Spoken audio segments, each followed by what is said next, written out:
Hey everybody, and welcome to the Blizzard Watch podcast. This is the podcast where we talk about Blizzard Entertainment and games, and sometimes a few other things, but basically that. I'm Matt. I'm hosting along with my friends Joe and Liz, who are co-hosting. And this week we're going to talk entirely about Daggerheart. No, I'm kidding. I am kidding. If you listen to the pre-show, we just had a pretty big discussion about Daggerheart, which is the new RPG. But we're not going to talk about that here because we've got a lot of stuff that's in our usual remit to talk about. So first up, I'm going to say first off, thanks to Joe for writing the email for this week's podcast because I had so much stuff happening and I couldn't get it done. So thank you, Joe. Is there anything in here particularly you'd like us to talk about first, Joe, since you're the one that wrote the email? Dealer's choice. You're in charge. Alrighty, there's a campfire chat coming for Diablo 4 coming on March 20th. There's a public test realm already coming as well. I believe that's already out. It says revealed, but I'm not sure based on this. No, okay. We know that there will be a public test realm, but it isn't out yet. Yeah. I don't know what this public test realm is going to be. I guess it's going to be a first taste of something in Season 4, based on them saying this PTR allows you to get your first taste of the changes coming in Season 4. So that's where I'm getting that from. I'm assuming that this is going to be a public test realm in the way Diablo 3 has always had public test realms. Mm-hmm. But Diablo 4 hasn't done them. No, this is the first one I can think of. Yeah, Diablo 4 hasn't been doing test realms, and it feels like some of these seasons have gotten off to a rocky, buggy start, or they've had to make a lot of adjustments very early. I think getting a test realm is a really good thing. So I'm looking forward to seeing how it plays out. According to the article, we're going to have Community Director Adam Fletcher, Associate Game Designer Charles Dunn, Lead Live Class Designer Adam Jackson, and Associate Game Director Joe Piplora. I should be able to say that because that's an Italian name, man. I'm sorry. They're going to be talking about the itemization changes and how fixes, item stats, the Codex of Power, and more in-game systems will change the way you're going to be doing stuff in Season 4. For both Season and Eternal Realms as well. So if you're not playing Seasons and you're like, so what do I care? These changes are coming to the whole game. They just happen to be coming in Season 4. But they will be affecting the Season and the Eternal Realm. Whoa, go ahead. But I mean, this is one of those things that's going to happen right after we record this podcast. So by the time most of y'all listen to this, it will probably already be live. So I think we're probably going to be talking a lot about whatever itemization changes they come up with next week. Yep, most likely. There's that. That is something that is happening. I'm interested to see what they feel they needed to change. I mean, there's been lots of discussion about classes that really need help. I play barbarians, so I'm going to say now they're going to nerf charge. They're going to nerf charge because right now charge is just unbelievably good. I blasted my season character to 100 using charge. The thing about charge was because of how powerful it was, there's one ability that allows you to summon several ancients to charge, and it just makes charge so powerful that no one's ever going to not use it. So I think that's going to get nerfed. That's my call. I think other classes are going to see buffs, but I wouldn't be able to tell you which ones they are because I don't play them. Just barbarian because I have a type. But yeah, I don't think there's much more we need to say about that one. So next up is going to be, this one's for patch 10.2.6 because we finally know what it is. That launched today, by the way, as we're recording this. By the time you hear it, who knows when you're hearing it, but it will have been out for a few days now. We finally know what's coming. It's a PvP Battle Royale called Plunderstorm. And this was news to me. I just found out about this, I think, today. But you guys everybody did. We all just found out about it today. It's brand new. You weren't behind it all. Except maybe Carbine Animations. Carbine Animations, I think, knew what was going on because they released a new cartoon way quick. Yeah, it feels like they probably were informed. But regardless, it is about pirates. I mean, we had said it's probably pirates, and it was. But I don't feel like that was, like, I don't give us much credit for prognostication when it was a big Jolly Roger flag on the roadmap. We kind of had to assume either pirates or poison, or possibly poison pirates. Those are the things where you see a skull and crossbones. So it's live right now. Joe, you've played it, right? Yeah, Liz and I have both played it, actually. Well, why don't you talk about it, you guys? Well, I'll let Liz give her first impressions, because I have a lot of thoughts on this. So it is a 60-player battle royale. It feels a lot like a PvP battleground, even though it's not quite the same. But I've never played a Battle Royale game. They don't really interest me. I don't really like WoW PvP, but I am very driven to this because I like transmog. There is transmog, and I must have it. So I've been trying to play this and doing it very poorly this evening. Basically, you go in, you fly into Arathi Basin, because for some reason we have a lot of PvP happening in Arathi Basin, with, 59 other players. You land at a spot of your choice, and you run around killing monsters, collecting treasures. You kind of aim for gold on the ground. You collect new abilities that you loot from monsters or maybe treasure chests. And as you go, you collect more abilities. You can level up those abilities. You can level up yourself by killing things, and that will increase your health and your damage. And of course, there are other players out there after the same treasures, and they will kill you. They will kill you, so you should avoid them like the plague. That's what I've learned, is that this is a PvP event where you absolutely want to avoid every other players at all costs because they will immediately kill you. That's 100% of my experience. I've never managed to kill another player, no matter how high I've gotten in level or how many abilities I've gotten or how good those abilities are. I can't kill other players. It just doesn't work.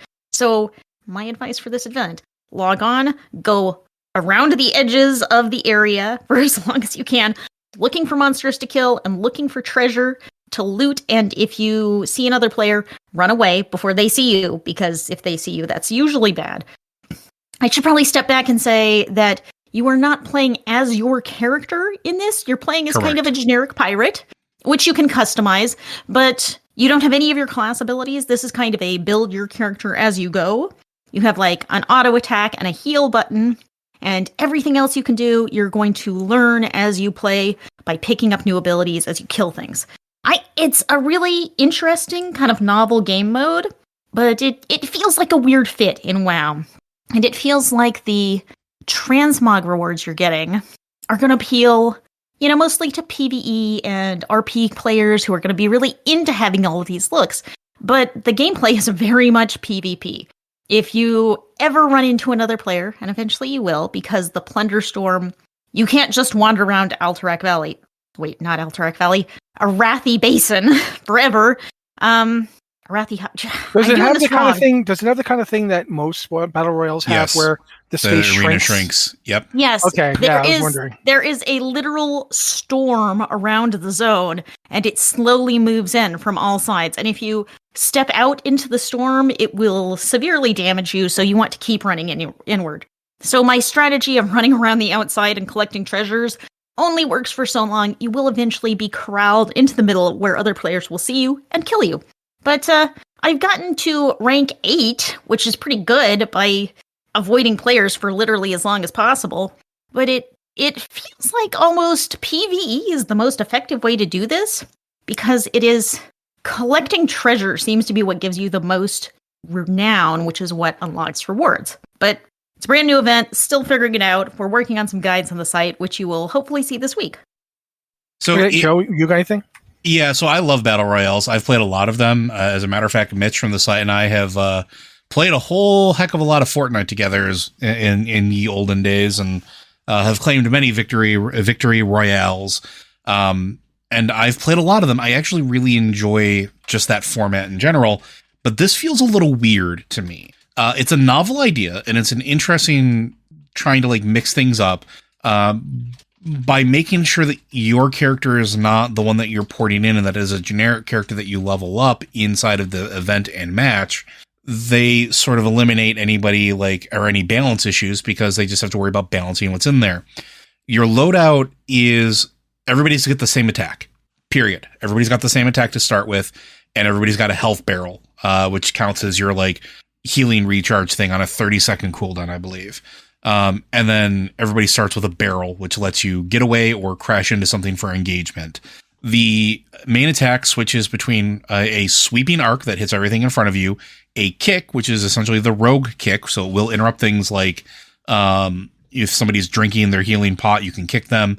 And then it has a gun, so that, the rogue gun from WoW, where, if you are far enough away, you got the person targeted, you pop it, they're going to go. But it's contextual. So when you push the button, it sort of cycles through them based off of what's going on around you, which is a little frustrating if you're in a multi-person combat and you can't have the ability you want. Like, if a sweeping attack will knock everybody out in front of you, but one person's starting to heal, and so your bark tricks over to kick, and then you kick that person, and then everybody else either gets away or you miss out on those kills, it feels bad. You also... Go ahead. I thought they cycled in a specific... I thought they just cycled. I didn't realize they did anything else. Yeah, they're contextual because they have to be. And I don't know if they're advertising this, whatever, because it's not just attack, kick, gun, attack, kick, gun. It is if nobody's around you. But if you're in battle, it will change based off of what's happening. Because I've seen it go kick, kick, kick, kick when I've literally been pushing the button to hit people that were right on top of me. And maybe that's a bug, or maybe that's not intended. Don't know. They haven't said anything about it. So that's interesting. The other thing is, your default button for attack and heal is R and T on the keyboard, not your mouse buttons, which feels really weird as well. And I was complaining about this in staff chat, because anybody who's in the mindset of a battle royale is thinking guns and is thinking, my mouse button, I push, I click the left button. It's supposed to pull trigger. Why isn't this happening? That aside, you can rebind most of the keys, but you can't rebind them until you are in the lobby or a game match, which I find suspect. Now, the part that I think is cool is that they sort of stole, and I will flat out call this stealing, because it is almost the exact same idea that was in the Battle Royale Spellbreak, which was a wizard-based Battle Royale where you had a limited loadout with elemental powers. And what you could do with them, you went around, you found them. Maybe I'm a fire mage. Maybe I'm an ice mage. Oh, I found a lightning gauntlet. I'll get rid of this frost gauntlet, and now I'm a fire and lightning mage. In here, you're kind of doing the same thing with powers that you loot from either magical chests or gold chests or chests that are strewn about the area, defeating elite monsters and mobs that are around the area, or sometimes random drops. And they all have a quality to it, which should be very used to if you play WoW, where you have your common, your uncommon, your rare, and then your epics. Epic being the top tier of it. They range in everything from turning yourself into a fire tornado, slapping somebody with a stinky fish,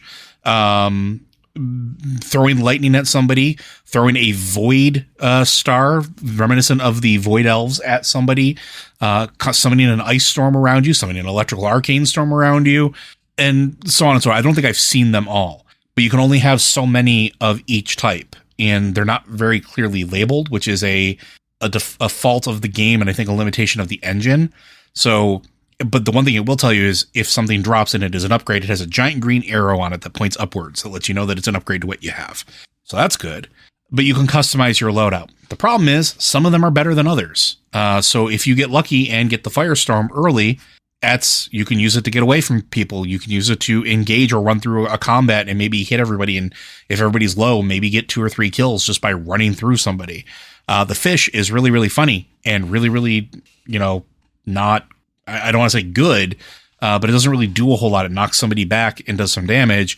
But why would you do that when you can summon an ice storm and freeze somebody in place, or, waterlog them, right? There's also an ability that literally turns you into a bush so you can hide, which definitely seems like a Eston slot ability there. Yeah. No, it's a consumable. It's not an ability. Mm-hmm. So that is a one-shot item that once you use it, you can't do it anymore. Again, and that one they borrowed from Fortnite, because Fortnite has the bush outfit that you can run around as a bush. And here you can literally run around as a bush. It's a cool concept, and I like the idea of it, but I don't know how well it fits in Warcraft because of the limitations of the game engine. And so, and the other thing is, I don't know who they're marketing it for, because you pointed out, Liz, right? PvPers, I don't know that they're going to want to go in here, because they don't get any tangible rewards. It's only transmog, mounts, and pets. And not only that, but they don't get to bring their character in, which they have. Usually PvPers have a class or a spec that they tend to focus on, and you don't get to do that here. And the PvEers will probably be coming in here and trying to get the transmog and stuff like that as well, which I think there's a lot of them. But I don't know if this is going to sound bad, and this is not intended like I just don't know any way to say it. I don't know that PvEers are going to have the requisite skills in a PvP environment to make headway, and I don't know if that's going to be discouraging or not to them. And go ahead. I can say, as a primarily PvE player who does not like PvP and does not play battle royales, I hate it. I mean, I'm getting better at it. Maybe I will stop hating it in the future, but I want to get the transmogs, and I find it very difficult. Like I said earlier, I have yet to kill another player. I've run several matches. I've gotten as high as 8th rank, which that's 8 out of 60, so I was doing pretty good. I was in the top 10 players there. But if I ever run into another player and cannot run away, I am dead. And it never feels like I have even a chance to kill them. It never feels like I'm even close. Like I may knock off a quarter of their health, but I'm dead. And I don't know, am I bad at dodging? Some skills are skill shots? Am I bad at aiming them? Definitely. Am I bad at running away? Like I don't understand what I'm doing wrong, and I don't understand how to get better. Yeah, that's the other thing that I think is really rough about this as well. So a dedicated battle royale has a tutorial mode, like every game does. And in like Fortnite, I'll use them as sort of the example because they're sort of the monolithic battle royale at this point. When you first start playing it, the first thing you do is not go into a game with live people. You're putting into a game with bots. So it's you and 99 bots. And the game teaches you by literally talking to you with an NPC in game over a radio, explaining to you what to do, where your buttons are, what to look for, what points of interest are, how to get around the map, how to use your abilities. And then you play against bots that are at a very, very low AI level to sort of get you used to, oh, this is what a firefight is. Spellbreak did something very similar, and every battle, I think Realm Royale did something very similar as well. Every battle royale game that's out there has sort of a tutorial mode, I think, except for like, I don't think PUBG did. I think PUBG did not. I did never play PUBG, so I don't know. But like they tend to, at least modern ones, try to tutorialize to let players understand what's going on. This explains absolutely nothing, and you just have to go in and figure it out as you go along. And that trial by fire can also be very off-putting for people. Like you're saying, you have no clue what you're doing. Like our staff chat today was a lot of people. What does this do? How do I do this? Where do I go for this?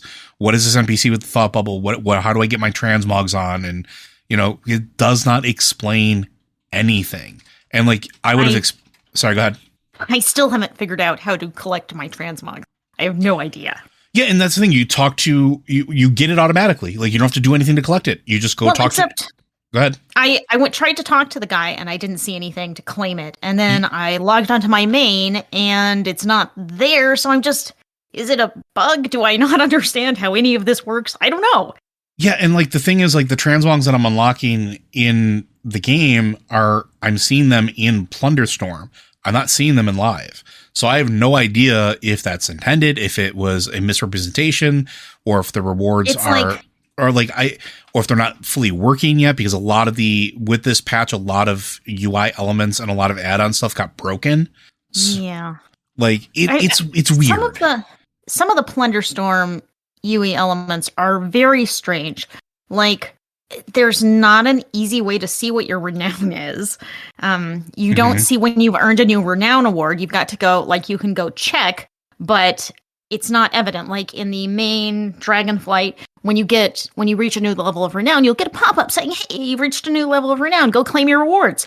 Yeah, can we also talk about how big that damn level up screen is and why it takes up. Sorry, go ahead. Whenever, like, as you kill mobs, you gain experience. Your little template pirate character gains experience, and you can earn levels. And whenever it does, it pops up a huge thing that says, congratulations, you hit level 2. And it fills the whole center of your screen. You can't see your character. You have to wait for it to go away before you can see what you're doing, in which period of time you may have been found by someone and murdered.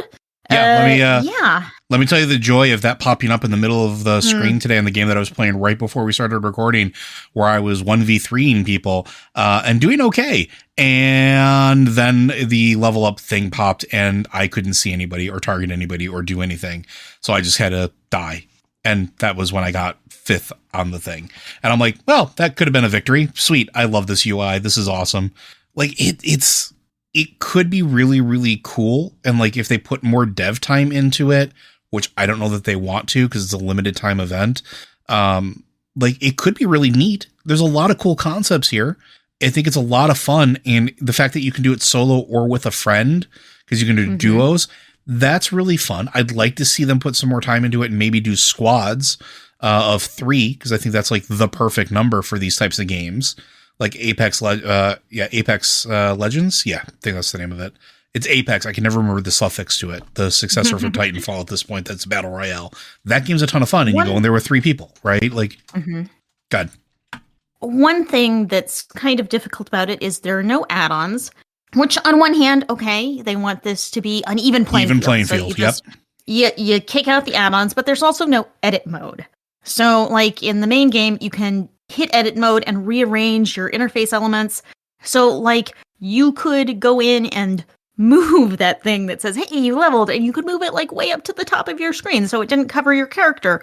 You could go and move the talking head box, which I also find very disruptive because it's pretty much center of my screen. And back in the main game, I don't display it at all. I've turned it off. But you can't modify those things.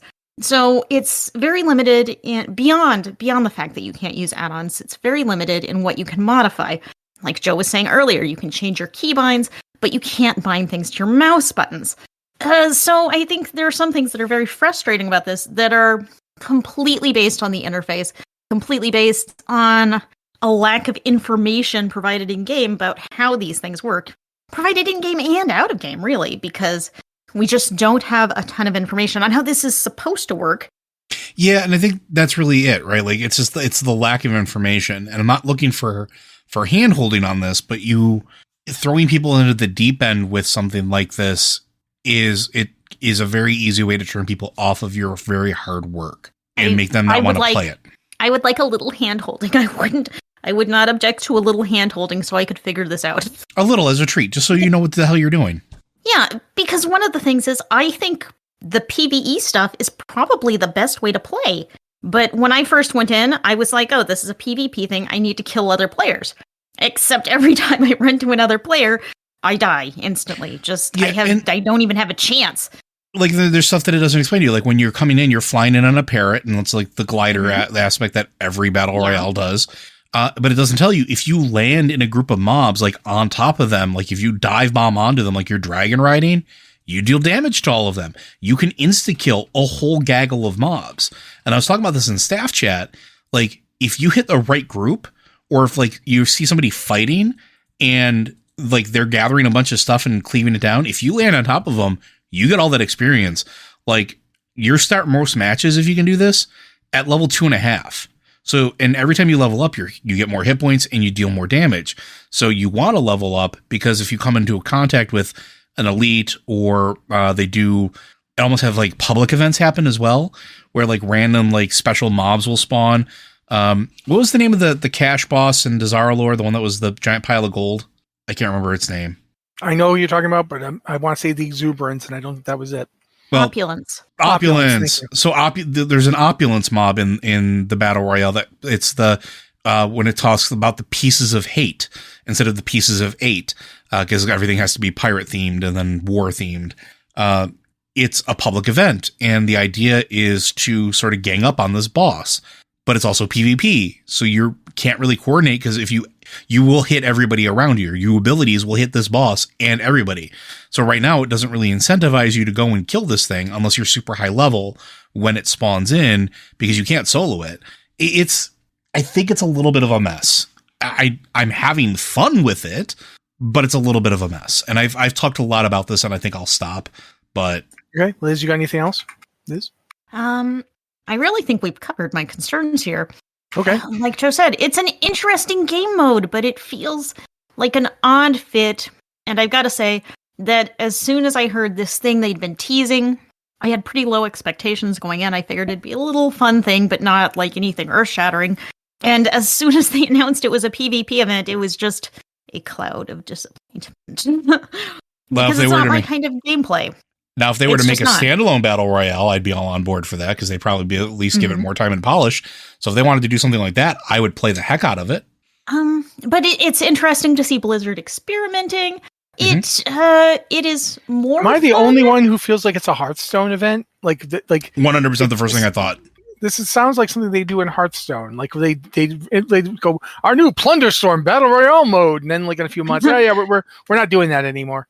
So I also thought that because Hearthstone is 20 games in a trench coat. well, this feels like WoW has decided to put another game in the trench coat, so maybe that's what WoW is doing now too.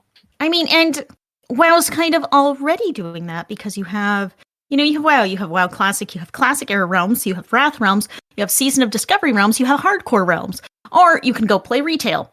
And now you can go play retail, or you can go play Plunderstorm. So how many games are we going to cram in this trench coat? That's kind of the question. And of course, Hearthstone is also kind of infamous for rolling out new game modes and then being like, yeah, that didn't work. I'm going to throw that in the trash.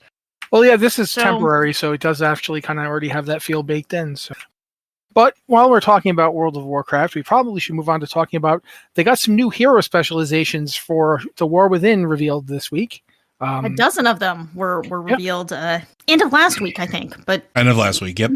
Yep. So I'm going to ask you guys, what, if any of them, have you noticed and want to talk about? Because there's a lot, and we can't possibly play all classes. So Joe or Liz, jump in with the one you want to talk about. I'm going to let Liz go first. I think you should go, Joe, because we got our first shaman specialization in this week, and I already know all the paladin specializations. Okay, so we did get our first one, which is for shaman, which is the Farseer, which is the elemental / restoration shaman tree, and it is currently in mock-up mode, where not everything is final, so caveats apply.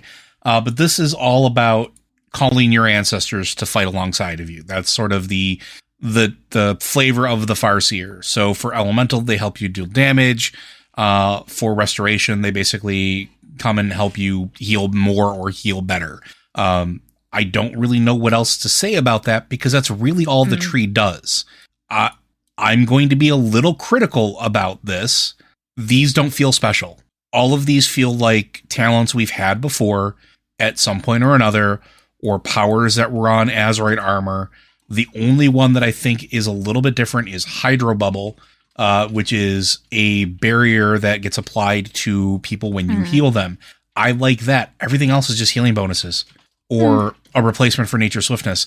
And I'm not saying that that's a bad thing. It's just not very exciting when I'm seeing other classes are getting stuff that just completely, reflavors things or changes things or gives them more utility or makes it more exciting. Like, I don't know how you felt about yours, Liz, but when I saw the Paladin stuff, that was really exciting to me. And it was like, maybe I'll play my Paladin when these are available because some of this stuff sounds really, really cool. And then I look at the Farseer and I'm like, okay, it's just more of the same. Like, I'm just not excited about it. And maybe that's me being jaded, but if these are supposed to be more class fantasy injected back into the game, I'm not seeing it. And I'm really curious what the other triumvirates are going to be.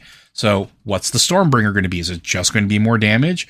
What's the Totemic going to be? Is it going to be like really cool totem stuff?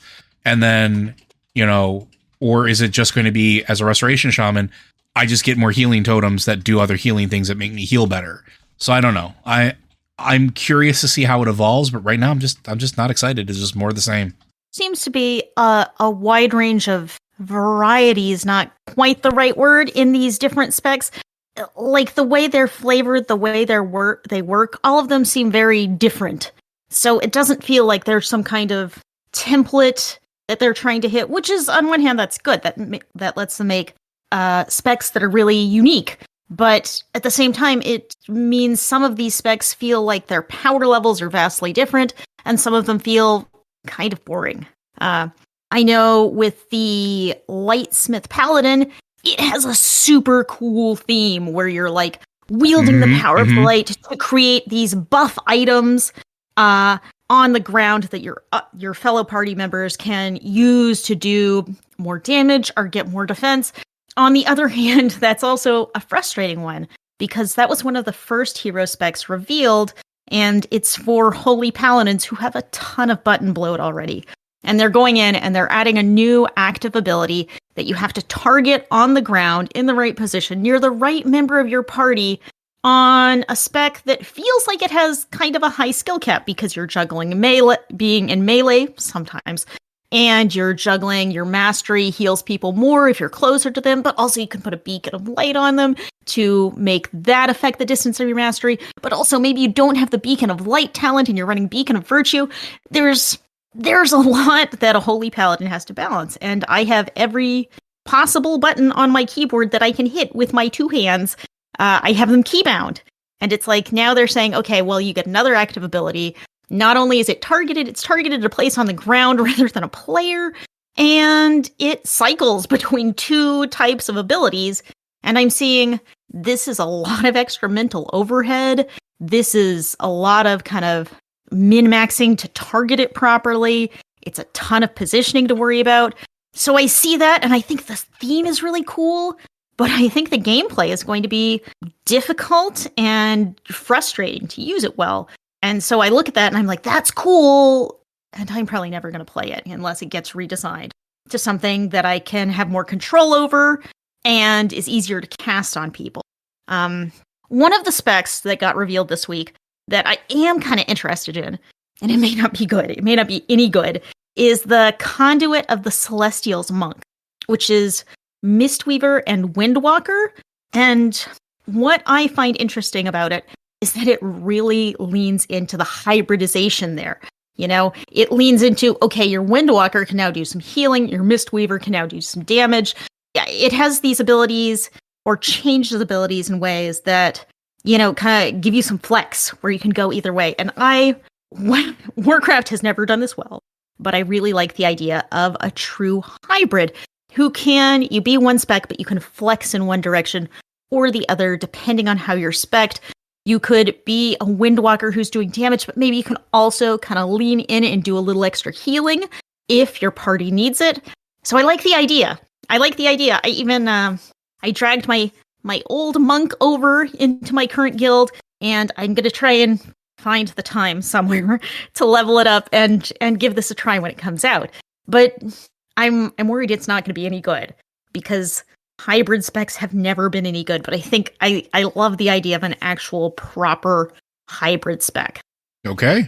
Matt, did you have any opinions? Yeah, I'm really sorry for you guys and your classes. I'm sorry they're not good. Because we got the Slayer this week, and their whole thing is killing things. And you're just going to say, well, that's what everybody does. But no. This is about... there's a purity to this. This is the thing I've always liked about Warriors in WoW, is that they don't do, like, I'm not calling upon the elements, and I'm not calling upon the holy light, and I'm not asking any sort of religion to tell me what to do, and I'm not channeling nature or the ancestors or no, I want to kill things, and the Slayer is just all about killing things harder. And I get what you're saying about the whole idea of wanting to be a hybrid and being party needs. And I get what Joe is saying about how some of these things really change up a class.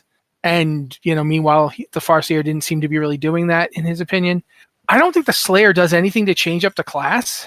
And I think it is just what you would consider boring, in that it is just, I hurt you more now. But I like it.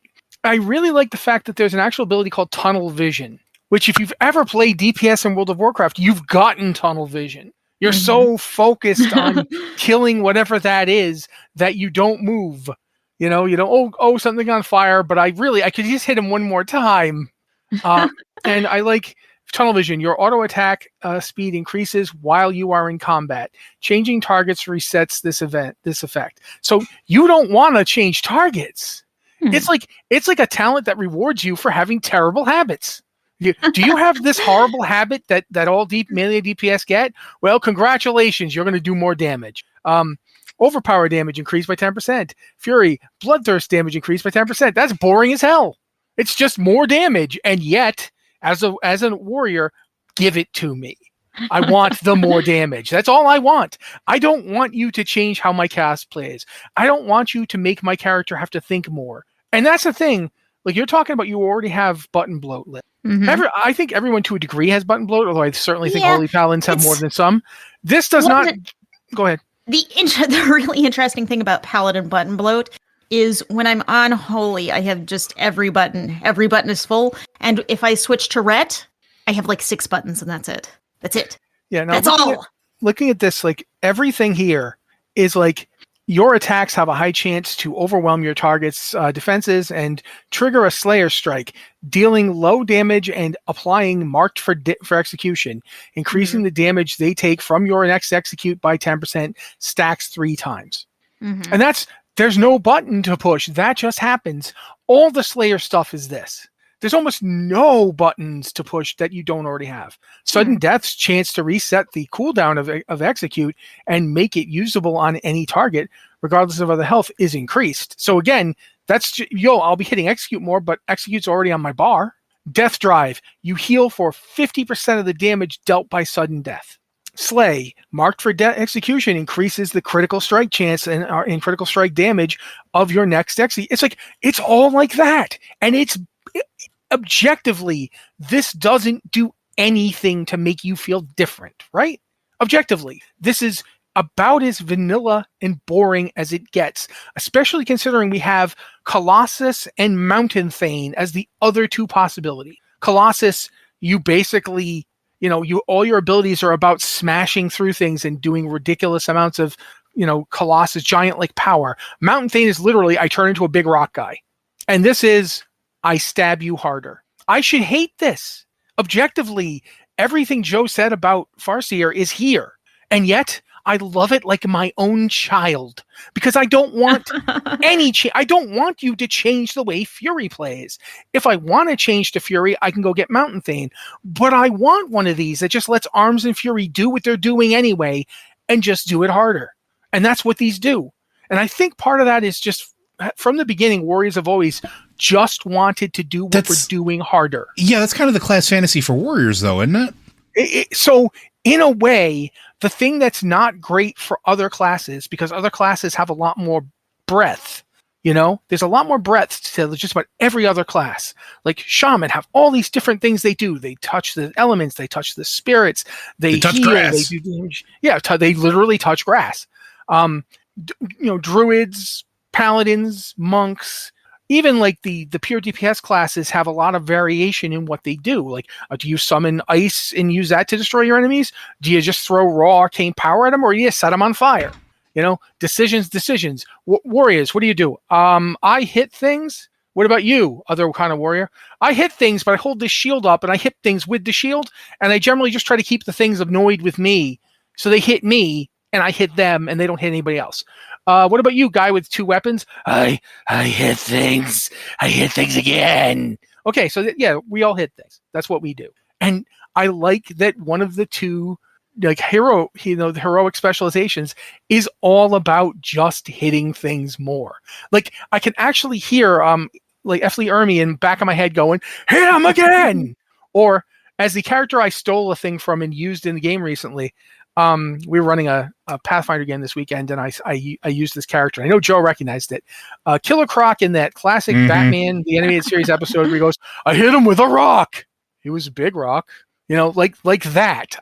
That is kind of the warrior class fantasy. Sure, the other, being a giant who can just absorb damage, or being able to smash through any defense. Those are both perfectly warrior-y things, but they do kind of alter the way the class plays a bit.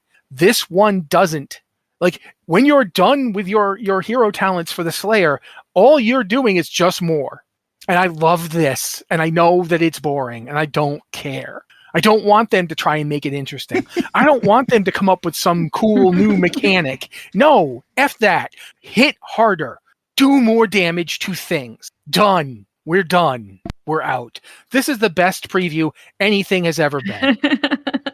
Because that's just what it is. So that's me with this current thing. This is the best hero talent specialization ever, the best hero class specialization. I am thrilled, and I don't care that it is objectively more boring than the Farseer, because at least the Farseer has a couple of new buttons to push, and this doesn't. Technically, it doesn't. Technically, Okay, Farseer is all attachments to the buttons we already have, or it replaces a button we already have. This doesn't even replace. This just adds to buttons we already pressed. It's actually seems very rare for things to have new buttons to press. And Ian Hazzakostas did comment early on when this was revealed that Blizzard is aware that button bloat is a problem. They don't want to make it worse. And then one of the first specs they revealed was the Lightsmith, which adds a new button to a very bloated special spec already. So I'm like, we're aware of it, but okay, there. Paladins, I mean, come on. Paladins they love buttons. They're into shiny things. Okay, that's true. I am into shiny things, but this is a few too many buttons. I'm like macroing things together so they'll fit on my keyboard, and I'm like, okay, I may not always want to have this in a cast sequence macro and cast in a particular order, but I can't afford to have an extra button, so that's what I'm doing forever. All right. But I think we've talked about that a bit, and we do have more stuff to get through. So we do. As much as I would love to talk about the Slayer for another 20 minutes, Overwatch 2 had a couple of things here on Joe's email, so I'm going to mention them both and see what Joe has to say about them, because he's the one who plays this most. Although I'll tell you right now, the first one is something I think I'm interested in. Yeah, if these I ever are managed to play Overwatch. This would be. These are functionally the same thing. I just wanted to pull out the one because I think it's a really important headline. So Go ahead. The first one is Overwatch 2 Season 10 will unlock all heroes for all players, regardless of Battle Pass level. Quite frankly, that's one of the things that I don't like about Battle Passes, that they lock stuff away like that, and having it so we get a catch up where, like, if you play Overwatch and you're playing in this season, the upcoming Season 10, you just get everybody and you don't have to worry anymore about unlocking them. There is a caveat to that. So all new heroes will be immediately unlocked when they launch. All existing heroes will also be unlocked for players. They'll no longer be need to be unlocked through Battle Pass to be playable in all game modes. New players will still need to complete the first time user experience to unlock heroes as they learn the ropes. Once the heroes from the original Overwatch roster have been unlocked, all Overwatch 2 heroes will then become available. So you still have to go through your tutorial, and you still have to unlock the heroes through the system that they have set up right now to, basically teach you how to play the game, and then you get everything, which I think is a fair compromise. Yep. And it's certainly much better than the current system. So, although I'm very curious if there's going to be any rewards. I don't see anything mentioned here about people who paid to unlock the heroes, because that was an option you could do. Yeah, I don't. I'm going to tell you right now that I expect there won't be. 100% as well. That's me, but regardless, that's a part of, as Joe pointed out, there's the mythic changes, challenges, and new coin stuff. There's lots of stuff coming in the future to Overwatch. So there's a bigger post that talks about all of this different stuff. Gameplay updates, mythic changes, everything. Do you want to try and give us an overview of this? I would actually want to just kind of go through the highlights. So when they say mythics, they mean changes to how you earn mythic hero skins. So in Season 10, you're going to earn, upgrade, and unlock mythic hero skins through the new mythic shop, which the shop will allow you to work towards past and current content through the premium. As you get through the premium battle pass, you decide how far into each mythic skin you would like to build. So instead of having one that you have to fully build, you can unlock basically what variations you want for a skin. So whatever color modes or things like that, and then move on to another one. And then you can take that progression and spend it towards something else.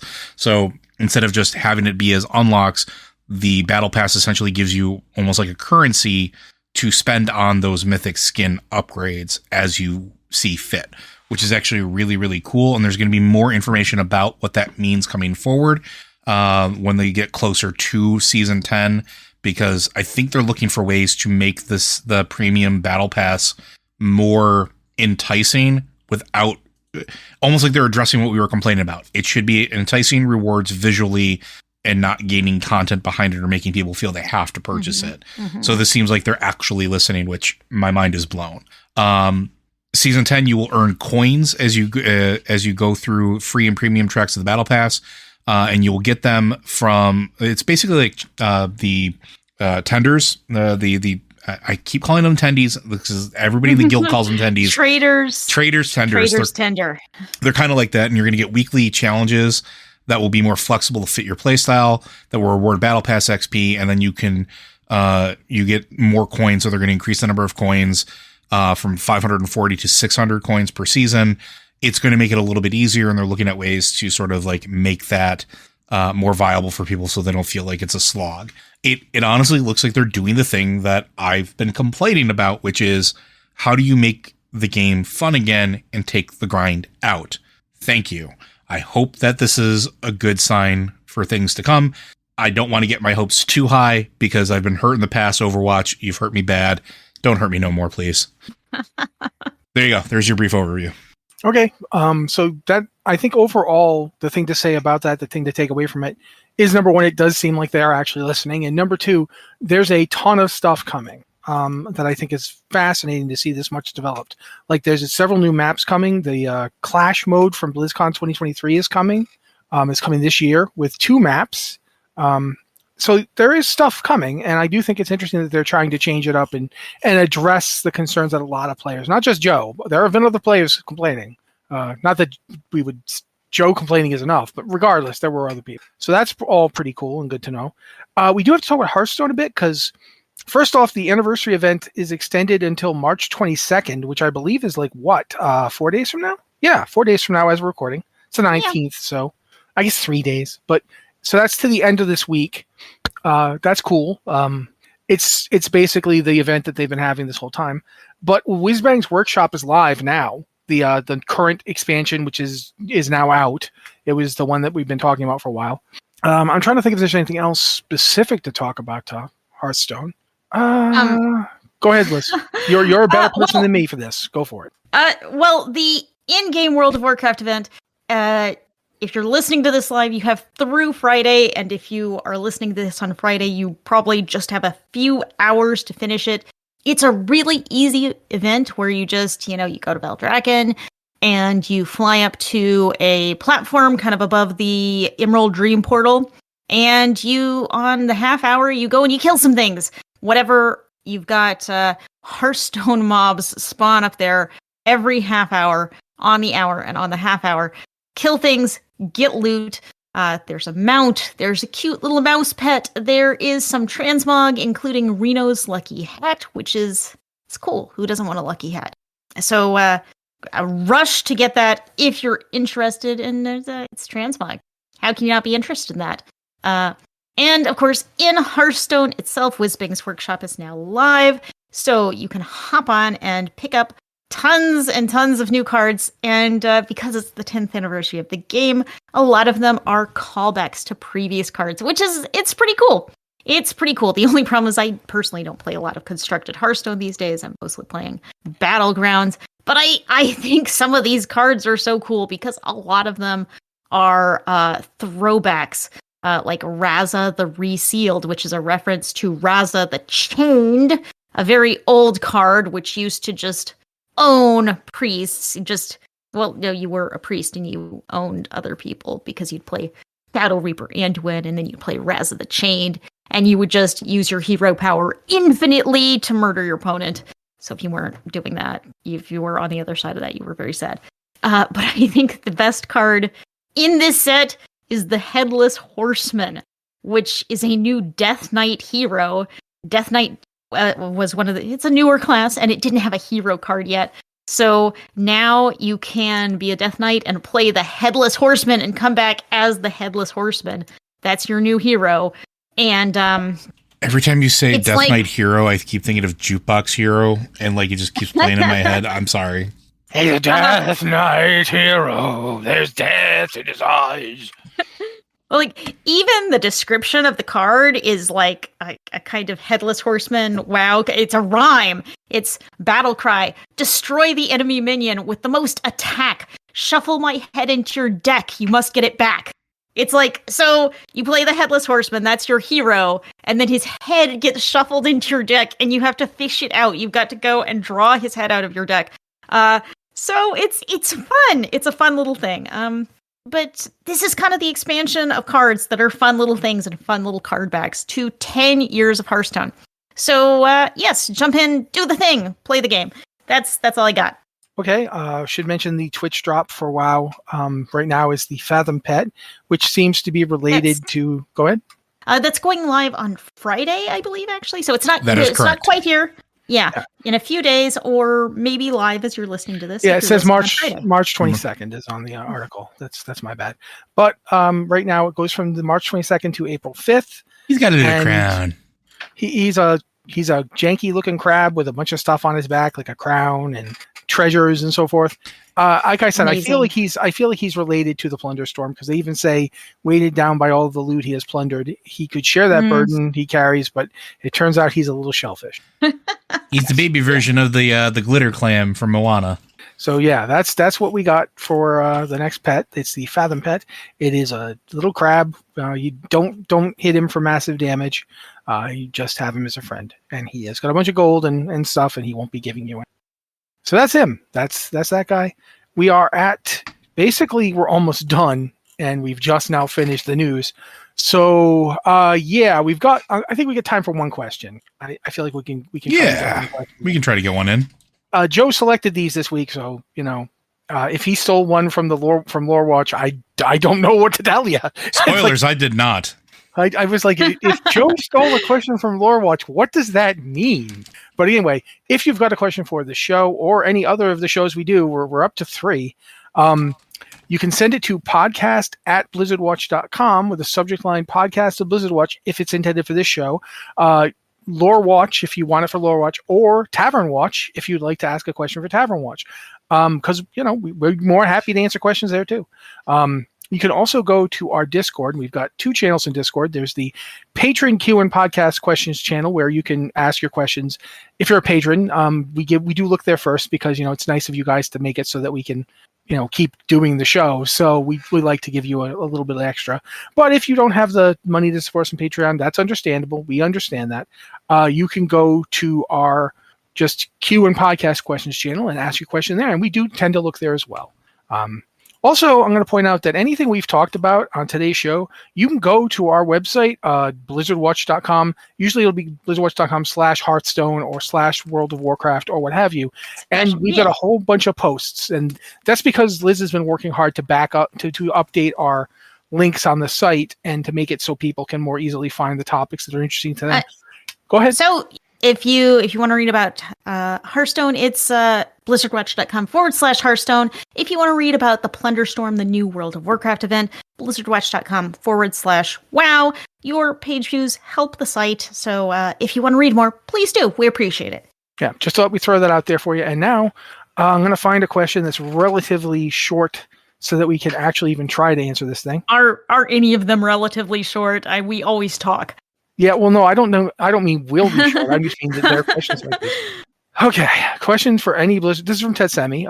Blizzard, for any Blizzard Watch media, does Overwatch even know what it's trying to be anymore? No. Joe's answer was a no. Liz, what do you think?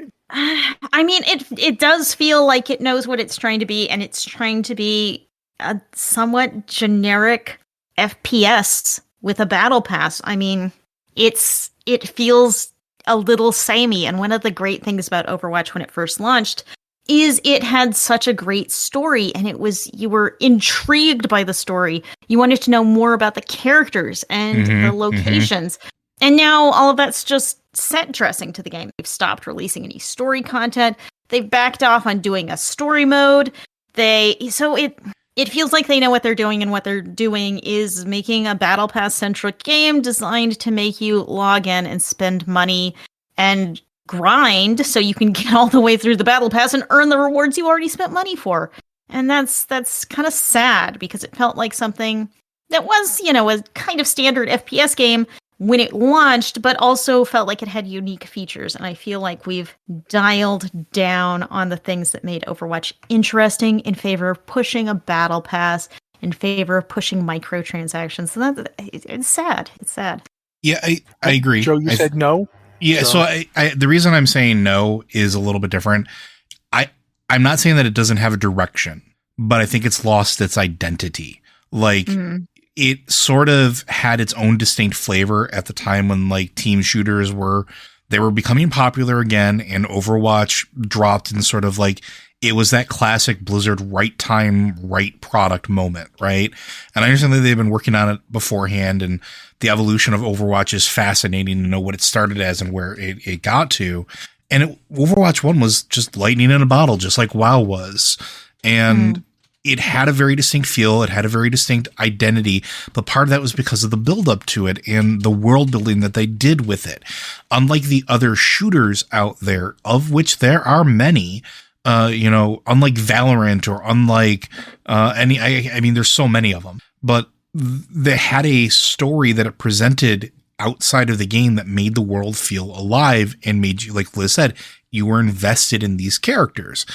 Overwatch 2 had a chance to continue that and sort of really grasp onto that identity. And like the design language is still there. The heroes feel unique. They feel important. The lines that they have between each other in the game are still there. There's still really cool interactions.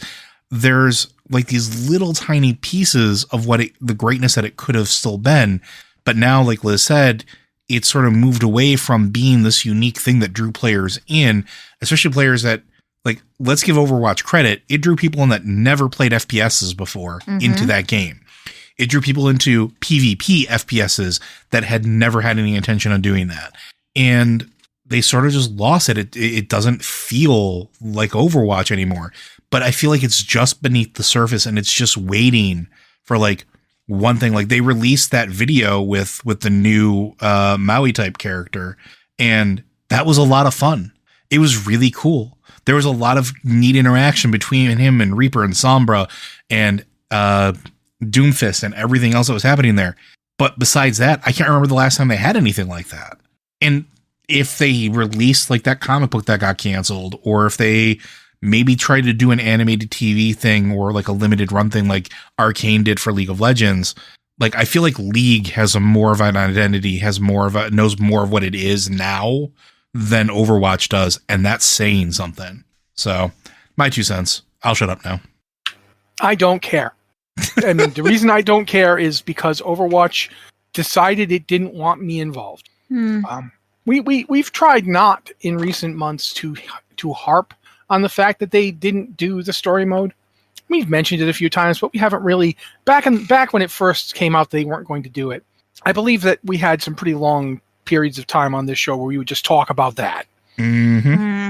I don't think we want to drag that thing out of its coffin and prop it up and flog it anymore. But that's when I stopped caring. Because I cared. For a guy who can barely stand to watch Overwatch because it triggers migraines and motion sickness, I loved the game's story. I was on top of it.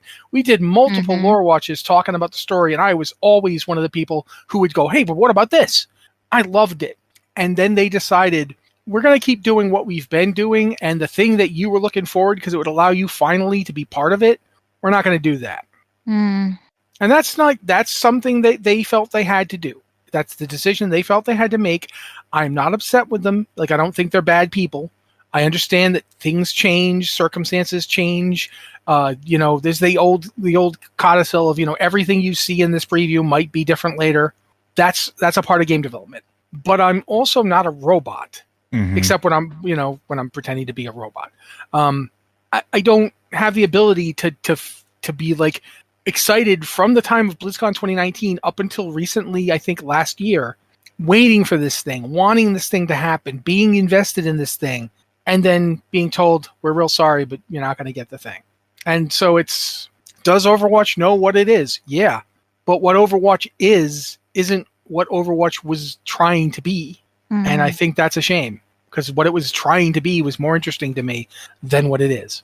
But I feel like that sounds a little bitter because it is a little bitter, but it's not. I'm not angry about it. I'm not like, this is one of those things where, what, you mad? Like, no, I'm not. But I'm also not going to invest a lot of my time. I have games I like, games that are like playable by me and that I can go and do stuff in. Like I just got done playing Titanfall 2 again the other day. I play Diablo 4 like into the ground. I'm playing a lot of Baldur's Gate. These are games that I can play. I'm not going to spend a lot of time on the story of a game I can't play when I know it's never going to change. And that's just, there's nothing wrong with them deciding we've got all these people who play this game now and we want to make them a game that they can enjoy. And that's fine. But it's kind of hard for me to care about the story anymore. And if I don't care about the story of a game, I don't care about the game. That's just how I am. That's one of the reasons I'm still so into Diablo, despite Diablo 4 does have some pretty significant problems. I mean, I think every ARPG has problems. A lot of times the ARPGs people are playing and hyping are like, to me, are you kidding? It still plays like this. But regardless to that, it's one thing for a game to have problems, and it's another thing for a game to just feel like it's just not for you. And it's fine. I don't play Fortnite. I'm sure Fortnite's not exactly hurting, and there's no judgment on Fortnite. It's just not the kind of game I want to play. Yeah. Overwatch right now is just not the kind of game that I want to play. And there's never going to be a game that I want to play. If I find out next month that they're doing like, StarCraft Ghost, but with Overwatch, I would get interested again. Because that's a single player roguelike type gameplay I'm into. I've played a fair amount of Dead Cells. I've played a little of Hades. I think the Dead Cells is better. Quite frankly, if you play just one roguelike, I think Dead Cells is the one to play. I agree, but I'm biased. Yeah, but that's the point. We're biased, and we're admitting it. Regardless, if it's not the kind of game that you want to play, you won't be invested. And Overwatch was weird in that it was able to get you invested while not being other stuff. But once they started telling me there were going to be other stuff, I wanted them to be other stuff. So, but I feel like at this point, we've talked a lot, and we're a little over time. So unless either of you have anything else, Liz? I do want to add one more thing. If anyone out there is interested, Blizzard Watch is looking for a couple more writers. One thing I would like to do is do a little more Overwatch coverage, because sometimes not a ton of people on the site play Overwatch. I'd like to cover it a little better. We're always looking for people to help us cover WoW and Diablo. We're trying to do a little more writing about tabletop gaming. And so we're looking for a couple new writers. If you are interested in that, please go to blizzardwatch.com/jobs and send me an application. I would love to work with you. I mean, probably unless you're one of those people who plays Plunderstorm all day and harps about how good you are and makes me feel bad about it, which I think that's possible. I think there are going to be a lot of people like that out there. And but send me an application. I'd love to have someone good at Plunderstorm to write about Plunderstorm, even if that'll probably be over soon. Anyway, that's all I got. Please send me an application if you're interested in joining this team of pretty rad people. Okay. Thank you, Liz. Joe, if you don't mind. Blizzard Watch is made possible due to the generous contributions at patreon.com/blizzardwatch. Your continued support means that this podcast, site, and community are able to thrive and grow. Blizzard Watch supporters enjoy exclusive benefits like early access to the podcast, better chance at having your question answered on our podcast with a queue, and an ad-free site experience. Thank you, Joseph. To all you guys out there listening, this has been the Blizzard Watch podcast. If you've got any kind of question or comment or anything for the show, you can email us at podcast@blizzardwatch.com with the subject line podcast or Blizzard Watch, or you can hit us up on Discord. We've got the Patreon Q and Podcast Questions channel for patrons, and we've got the Q and Podcast Questions channel for non-patrons. So multiple ways you can contact us. If you happen to be telepathic, I mean, go ahead and send your thoughts directly into my head. I can't promise that I won't just think I'm going mad, but, hey, it's, already kind of something I think about. So regardless, again, thank you so much for being here. This has been the Blizzard Watch podcast, and we'll be back next week.